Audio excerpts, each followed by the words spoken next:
Hello everyone, welcome to Manish blogs. మా మావయ్య గారు అమ్మాయి పెళ్ళి అయితే ఒక పండగలాగే జరిగిందని చెప్పుకోవాలి. ఒక తెలుగింటి పెళ్ళి, తెలుగు సాంప్రదాయాలు ఎలా ఉంటాయి, కుటుంబ సభ్యులు బంధుమిత్రుల కలయికలు ఎలా ఉంటాయి, విందు భోజనాలు ఎలా ఉంటాయి అన్నీ చూపించేస్తాను, వచ్చేయండి.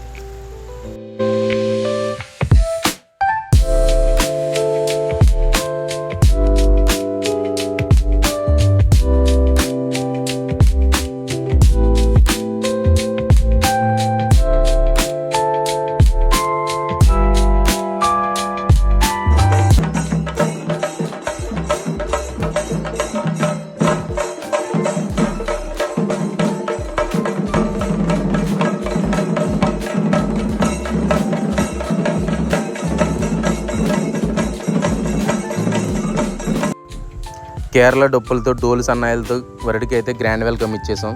తర్వాత కాలు కడిగి కార్యక్రమం ఇక్కడ మేము చాలా బాగా ఎంజాయ్ చేసాం. వాళ్ళ బావగారి కాళ్ళు ఎంత గట్టిగా కడిగాడో తెలియదు, కానీ మా బావమరిది మా డాక్టర్ బాబుకి అయితే చాలా మంచి గిఫ్ట్ అయితే వచ్చేసింది, గోల్డ్ చైన్. నెక్స్ట్ పెళ్ళి వేడుక చూద్దరిగానండి.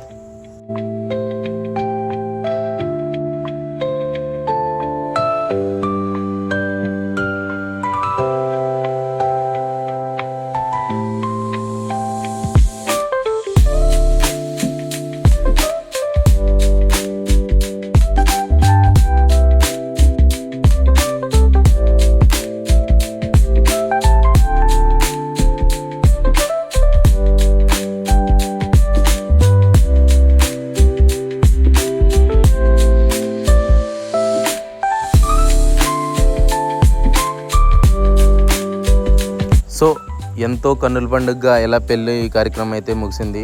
తర్వాత నెక్స్ట్ పార్ట్ విందు భోజనాలు అండి.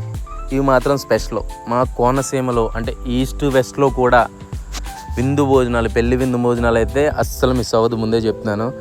ఎందుకంటే అతిథి దేవో భవ అన్న పదం పుట్టిందే మా గోదావరి జిల్లా నుంచి అన్న విషయం మీకు తెలుసు. ఎన్నో రకరకాల వంటకాలతో డిఫరెంట్ స్నాక్ ఐటమ్స్, టిఫిన్స్, అబ్బో చాలా ఉన్నాయి. మోస్ట్లీ కవర్ చేశాను. కాకపోతే మధ్య మధ్యలో మనకు ఉండి పెత్తనాలు మనకు ఉంటాయి కదా, కొన్ని అయితే మిస్ అయ్యాను. సో చూసేయండి.